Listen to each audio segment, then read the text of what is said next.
Ormanda sessizlik vardı, yaprak bile dikkatliydi.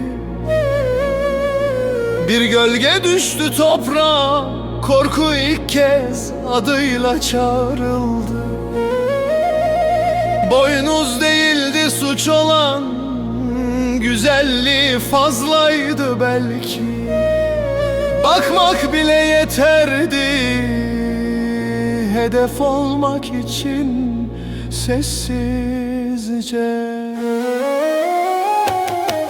Koşmak suçtu, yaşamak hata, bakmak bile yetti tetiğe basmaya.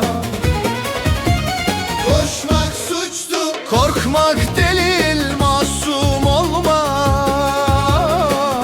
bu dünyada ağır bir yükmüş, değil mi?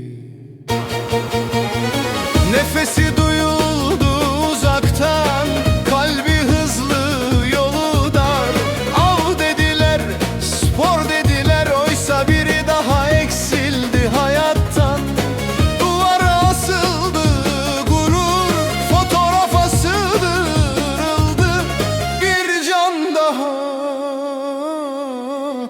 hatıra diye saklandı.